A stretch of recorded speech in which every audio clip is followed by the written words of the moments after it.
Une fois les informations du bulletin scolaire comprises et interprétées, l'étape suivante est cruciale. Réagir de manière constructive et adaptée face aux résultats et comportements révélés par le bulletin scolaire. Cela signifie qu'il va falloir transformer les données en actions concrètes pour soutenir l'enfant sans générer de stress inutile ni mettre une pression excessive. Pour être efficace, nous allons organiser la réaction autour de 4 axes. Premièrement, valoriser les forces de l'enfant.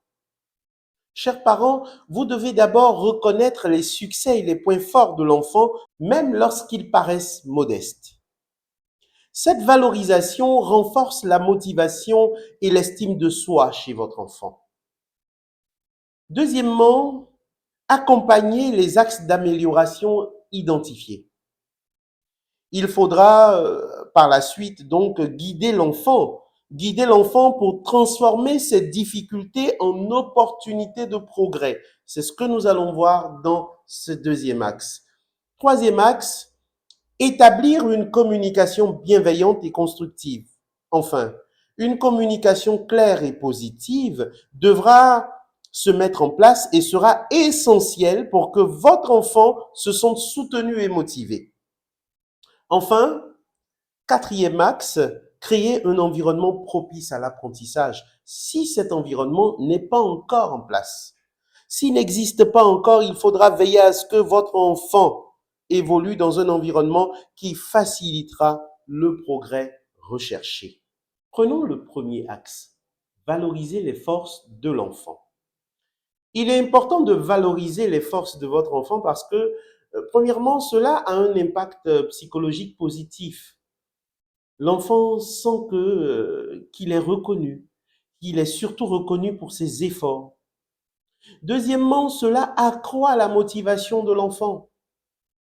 Être valorisé pour ses réussites stimule le désir de continuer à progresser. Troisièmement, cela apporte un certain équilibre émotionnel. Cela évite de se focaliser uniquement sur les lacunes de l'enfant. Alors, comment s'y prendre pour valoriser les forces de l'enfant? Je vous propose de mettre en œuvre un processus en 3 actions. Premièrement, il faut exprimer une reconnaissance spécifique à l'enfant. Je vous donne un exemple. Au lieu de dire à l'enfant « Bravo pour ton bulletin », vous pourriez dire « C'est super que tu aies progressé en maths, ça montre que tes efforts payent, mon enfant. » Ou bien encore « J'ai remarqué que tu es resté constant en anglais. C'est une vraie force. Continue, mon fils. » Deuxièmement, une fois que vous avez exprimé la reconnaissance spécifique, il faut mettre en avant les attitudes positives de l'enfant. Par exemple, tu as montré beaucoup de persévérance, mon enfant, sur ce trimestre, surtout en sciences, où c'était pas facile. Sois fier de toi. Je suis fier de toi. Exprimer une reconnaissance spécifique, mettre en avant les attitudes positives de l'enfant et enfin, créer un rituel de célébration. Par exemple, on pourrait dans la maison créer la soirée des réussites. Pendant un atelier, on prendra le temps de voir comment mettre en œuvre efficacement un rituel de célébration. Le faire pendant cette conférence nous prendrait beaucoup de temps et allongerait notre conférence. Nous réservons donc cet aspect pour un atelier pratique. Alors, quel est l'impact d'un tel processus sur votre enfant? C'est une question qui vaut la peine d'être posée. Immédiatement, l'enfant se sent valorisé et motivé pour continuer ses efforts. Et à long terme, la régularité des célébrations que vous allez arriver à mettre en place, le rituel de célébration là, dont nous venons de parler et que nous allons détailler dans un atelier, donc sa régularité va instaurer une sorte de cycle positif où les réussites, petites ou grandes, sont reconnues. Et cela, pour votre enfant, est extrêmement important, chers parents. Regardons à présent le deuxième axe d'intervention, à savoir accompagner les axes d'amélioration. Puisqu'il s'agit pour nous de transformer les difficultés de notre enfant en opportunités, nous allons dans un premier temps identifier les lacunes de notre enfant avec bienveillance. J'insiste, avec bienveillance. Et le travail d'analyse et d'interprétation que nous avons déjà réalisé nous aura grandement aidé. Nous allons nous appuyer sur cette identification des lacunes de l'enfant pour montrer à l'enfant, pour lui montrer que les difficultés qu'on rencontre sont normales, les difficultés qu'il rencontre sont normales et qu'elles peuvent être surmontées avec une méthode adaptée.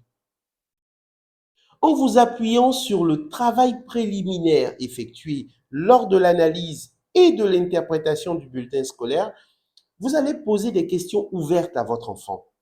Des questions ouvertes pour comprendre son ressenti. Des questions comme: comment te sens-tu par rapport à tes résultats en français? Pourquoi penses-tu que tu as du mal en sciences physiques? Maintenant que nous avons une idée du ressenti de l'enfant à propos des axes d'amélioration, donc de ses lacunes, identifiées à l'analyse et à l'interprétation, nous pouvons mettre en place un plan d'action. Pour réussir ce plan d'action, moi, parent, je fixe des objectifs spécifiques. Je répète, je l'avais déjà dit lors d'une vidéo précédente, fixer des objectifs, c'est le point de départ à toute action. On ne pose pas d'action quand au préalable, des objectifs n'ont pas été posés. Si on ne pose pas d'objectifs, les actions que nous posons ne répondent à rien véritablement. Nous naviguons à vue, ce qui est assez dangereux à faire. Donc, pour réussir à mettre en place un plan d'action adapté, ce que je fais, c'est quoi? D'abord, je fixe des objectifs spécifiques. À ce niveau, il faut éviter des objectifs vagues, comme des choses du genre il faut t'améliorer en maths. Ça, non, c'est pas bon. Il faut plutôt choisir des objectifs qui sont précis et qui sont mesurables. Par exemple, nous allons prendre ensemble 2 exercices de géométrie chaque semaine. Nous allons les faire ensemble. Ou encore, rédige une fiche pour chaque notion importante de SVT une fois par semaine. Quand j'ai pu fixer des objectifs spécifiques, je vais maintenant décomposer l'objectif en étapes. Prenons un exemple. L'enfant a du mal à structurer ses idées en français. Supposons que ce soit ça, l'axe d'amélioration. Donc, je peux proposer à mon enfant, puisque tout ça, ça se fait avec l'enfant. Je peux proposer à mon enfant en étape 1 de lister les idées principales avant de commencer et en étape 2 de faire un plan simple avec une introduction, un développement, une conclusion. Quand j'ai fixé des objectifs spécifiques, que j'ai pu les décomposer en étapes, je vais maintenant me pencher sur les ressources à utiliser. Je vais donc utiliser des ressources externes, notamment je peux me servir d'un tutorat avec un répétiteur, une application éducative, des cours en ligne, etc. Et à la fin, je vais suivre les progrès de mon enfant régulièrement. Donc, vous l'aurez compris, il s'agit de la mise en place d'un plan d'action classique. Fixer des objectifs spécifiques, décomposer ces objectifs en étapes, utiliser des ressources appropriées et enfin faire un suivi. Une fois que j'ai travaillé le plan à adapter, je vais maintenant encourager l'autonomie de mon enfant. L'autonomie va lui permettre de se sentir responsable de ses apprentissages. Et pour ça, vous pouvez introduire, comment le dire, un tableau de suivi. Un tableau de suivi où l'élève pourra, par exemple, cocher ses tâches quotidiennes. Prenons un exemple. Avec votre enfant, vous pouvez vous entendre. Il a un carnet ou il a un tableau, en tout cas quelque chose de visible, sur quoi il pourra noter ce qu'il a fait aujourd'hui pour réviser et ce qui reste à faire pour demain.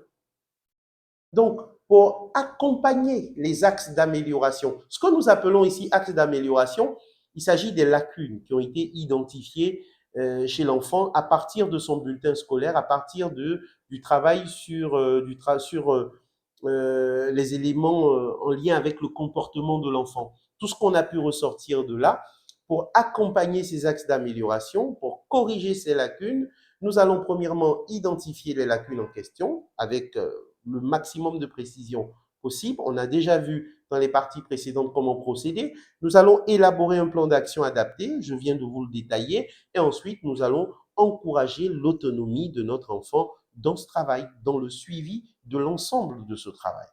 Après avoir accompagné les axes d'amélioration, regardons le troisième axe d'intervention, la communication bienveillante et constructive. Une communication qui est claire et positive est essentielle pour que l'enfant se sente soutenu et motivé.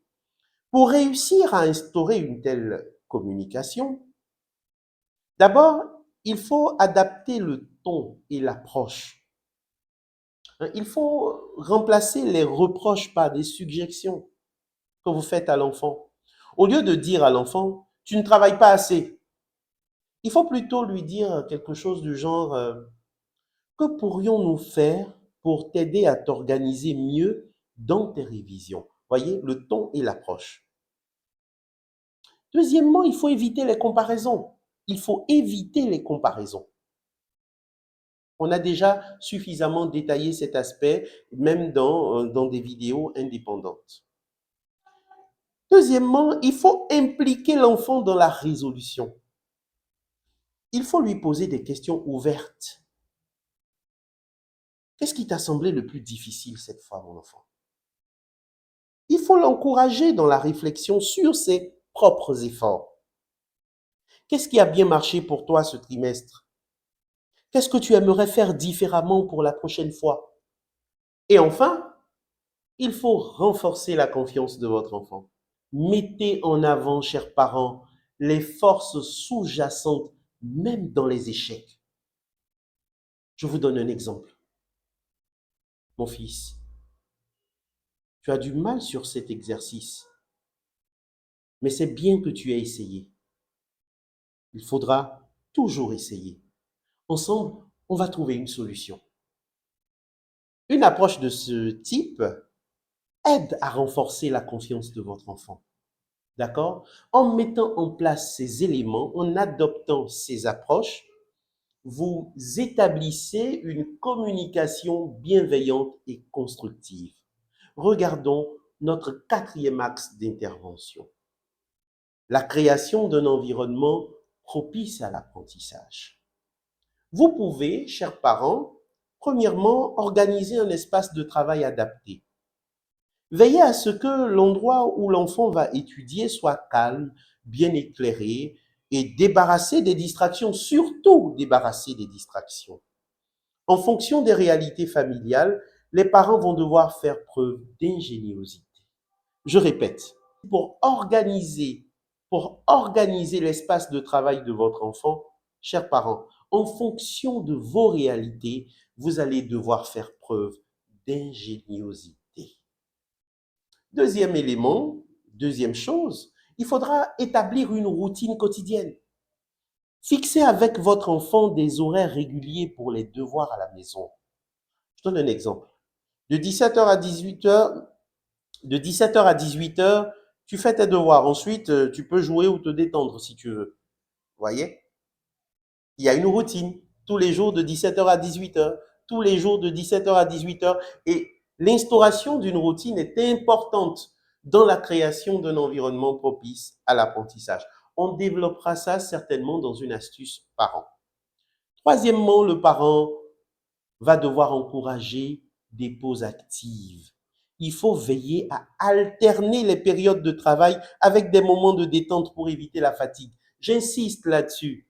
Il faut alterner les périodes de travail avec des moments de détente pour éviter la fatigue. Prenons un exemple simple.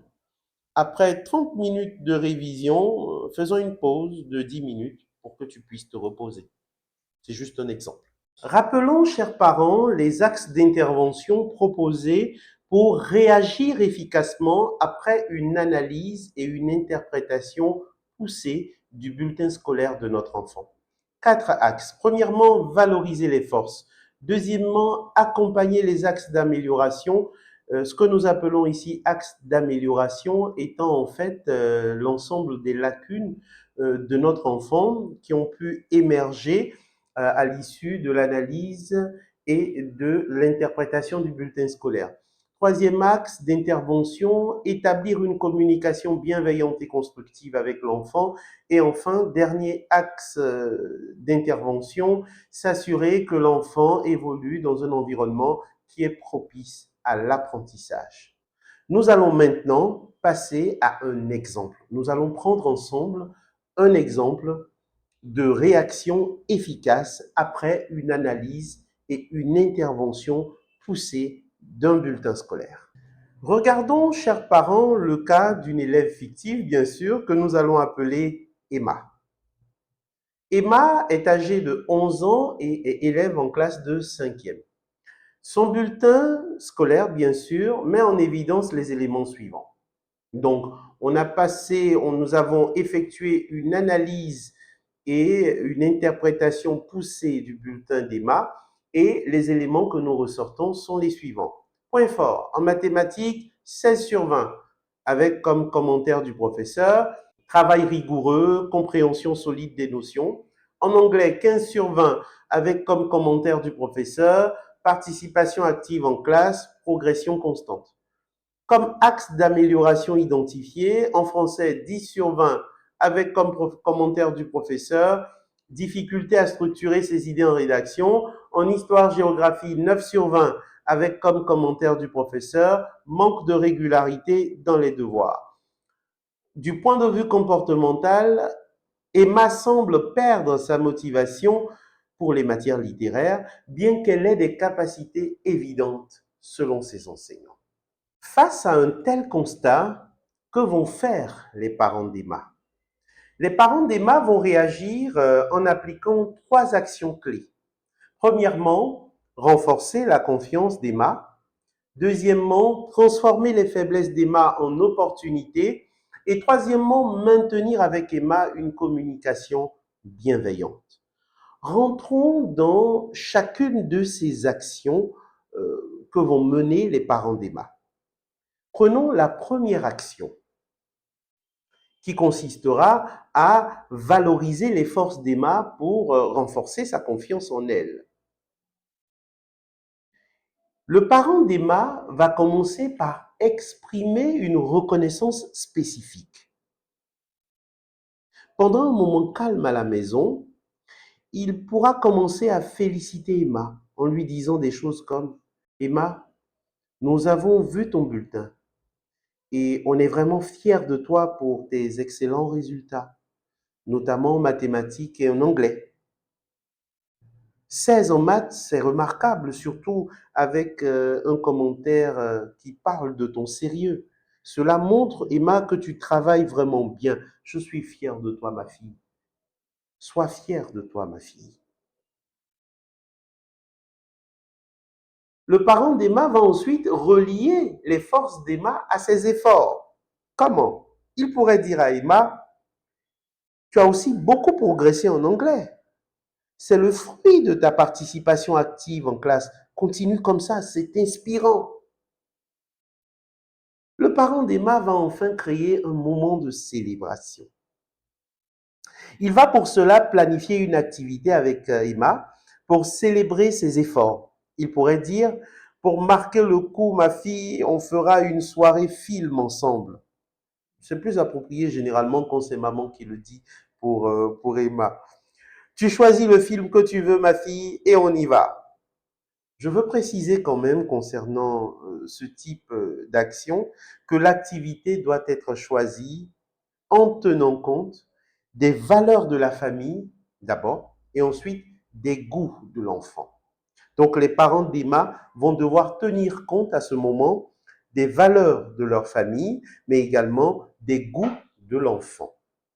Deuxième action, après avoir valorisé les efforts d'Emma pour renforcer sa confiance, que vont faire les parents? Transformer les axes d'amélioration, donc les lacunes, en opportunités. Je veux préciser une chose, nous utilisons le terme axe d'amélioration en lieu et place de lacune. Je l'ai déjà dit, mais je le reprécise une deuxième fois.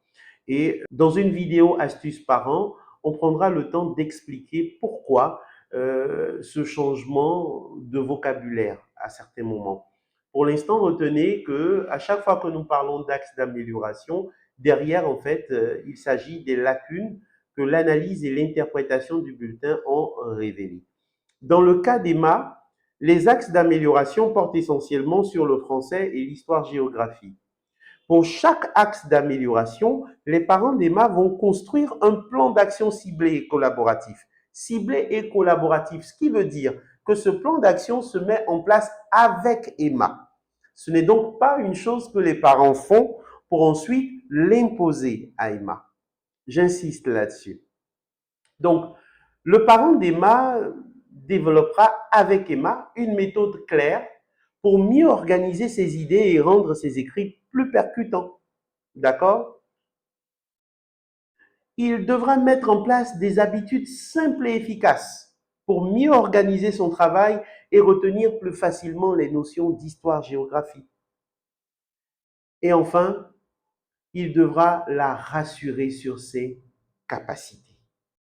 Passons donc à la troisième action que vont mener les parents d'Emma.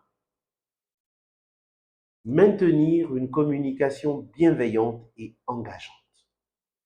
Il s'agira globalement de créer et d'entretenir un dialogue régulier et positif avec l'enfant.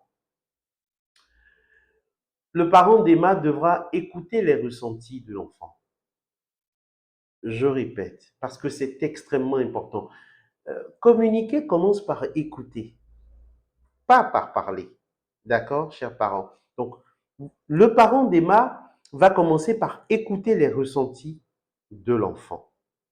Par exemple, lors d'un dîner, le parent engagera une conversation ouverte avec des questions comme comment tu te sens, ma fille, par rapport à tes résultats? Y a-t-il quelque chose qui te stresse ou te gêne dans certaines matières? La clé de cette conversation, d'une conversation de ce type, consistera à laisser Emma s'exprimer, à la laisser s'exprimer sans interruption, mais surtout sans jugement. Le parent d'Emma renforcera ensuite le dialogue collaboratif en adoptant un ton encourageant. Il faudra engager ce ton. Pourquoi? Parce qu'il va rassurer Emma. Par exemple, vous pourriez dire, on est là pour t'aider à réussir, ma fille.